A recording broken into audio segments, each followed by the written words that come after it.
in our community, family, is based on the fact that we've been denied resources. And like no other people in America, we've been systematically shut out of shit. See, so it ain't just us. People always want to say you're lazy. Pick yourself up by your bootstraps. Well, I don't have on boots, sir. I don't have any goddamn boots. How can I pick myself up by my bootstrap? And America has made sure of it. See, so this isn't an excuse. It's just the reality of life in America being black. But what do we do about it? You have to equip yourself with the knowledge and try to maneuver around it. And one thing you do have control of is your family, how you raise your family, who you have kids with. That ain't nobody's fault but yours who you have a child with, who you lay down with irresponsibly. That shit's on you. And if you have a little kid in an environment that doesn't have resources, there's no dad or no mother around, you're lucky if they come out of that unscathed. You're lucky if they come out of that and end up being a productive member of society. You see what I'm saying? So parenting we have to change how we parent. We have to think of parenting as a me thing. Well, I have to make improvements with myself before I can bring a kid in the world. Everybody just want to have kids. Like, stop that shit. That's not going to make you feel better. It's not going to take away the emptiness you feel from not having a mom or a dad or not having love. No, this is the person you got to be responsible for. So yes, a little baby is delicate and they're going to love you a lot and they're going to need you a lot. But when they get older, they're going to need resources. When they get older, they're going to need things that cost money. They're going to need things that cost structure. And do you got that? You see what I'm saying? Last news story I'm going to talk about just real quick. In Florida, I think this was in Florida. Don't quote me. I think it's in Florida. A 14-year-old Puerto Rican boy. So a 14-year-old Puerto Rican boy in a white neighborhood is walking with his white friends, all white friends. Out of nowhere, a white man who says he's an off-duty cop comes, grabs the 14-year-old Puerto Rican boy, pins him on the ground, puts his knee in his neck. See? Puts his knee in the neck. Puts his knee in the neck. I want y'all to paint me a picture. When's the last time you've seen a black man? In general, when's the last time you've seen a black man see a group of kids walking, grab a white kid, pin him to the ground like he's an adult? Family, if you don't think there's an attack on the black body in America, I'm tired of showing you examples. Now, granted, this young man was Puerto Rican, but I wanted to bring this up because I'm tired of Mexicans, Puerto Ricans, other minorities and brown-skinned people thinking that it's just us. Thinking that they got a leg up because you put white on the census. Thinking you got a leg up because you lighter. Thinking you got a leg up because you came over here later. No, we one big nigga to this government. See? And I salute this family because the Puerto Rican kid's parents did tell him, because I was going to get on their ass if they didn't. They did warn him of how systematic racism works. They warned him of things like this can happen to someone who looks like you. This isn't scaring your child or making them not like white people, but this is just preparing them for what could happen in America. So I salute them for that, but I got to keep it real. Like when they posted about this atrocity that happened to their son because it was wrong, it shouldn't have happened. They put a quote, they put in Black Lives Matter in the quote, all this. Look, family, Puerto Ricans, Mexicans, Asians, shit, everybody outside of our community. I get it. Like I want to create an allyship with everybody who's willing, but you gotta be willing, and it can't be at your convenience. Like it can't be at your convenience. If you expect me to challenge this system on your behalf, then you gotta reciprocate. When a black kid die, this is Puerto Ricans, Mexicans, all other minorities in this country. This is the telltale sign. When a black kid dies, when the black kid gets murdered, when there's some injustice, there's a George Floyd type situation. Are you riding for that? Do you make it a point to express how unhappy you are? I don't care if it's with a flag, if it's on social media, if it's in the circles you frequent, right? Are you making it a point to express dismay when that happens? Because I'm tired of people distancing themselves from the black struggle until some shit happened to their ass. Now all of a sudden Black Lives Matter. Now all of a sudden you want to march with us. Now all of a sudden it's a commonality. Well, shit. We've been dealing with this since getting to this country. So yeah, all of us need to realize together we're way more stronger to attack this system, but the ally shit has to be genuine. You see what I'm saying? So unfortunately, this young man, I can't find his name here, but this young 14-year-old Puerto Rican boy was harassed and basically beat up by a grown white man because the grown white man said he stole his bike. See, and this is something that we need to realize, family.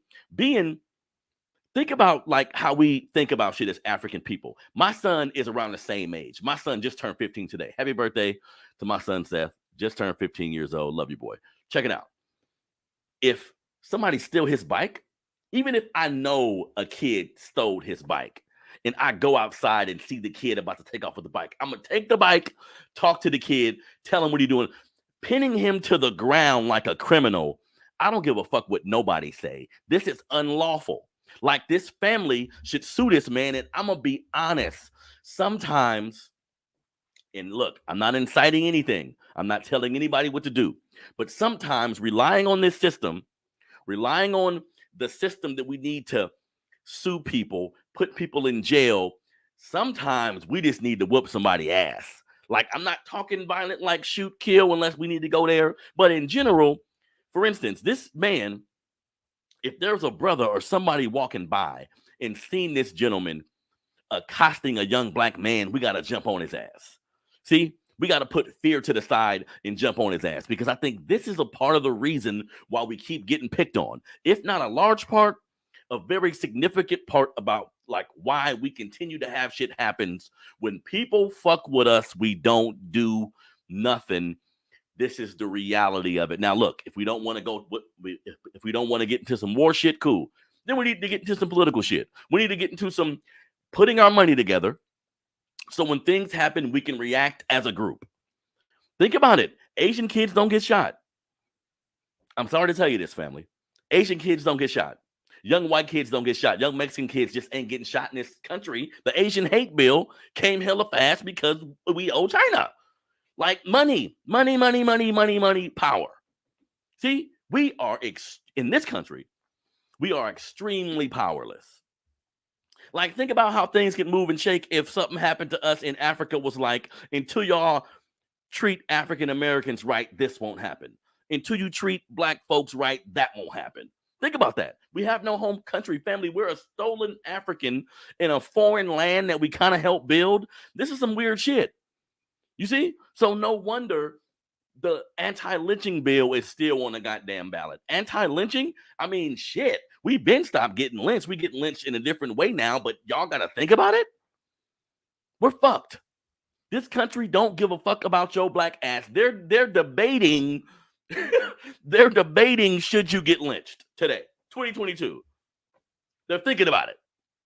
But if you look at the bills that have been passed, you will be appalled.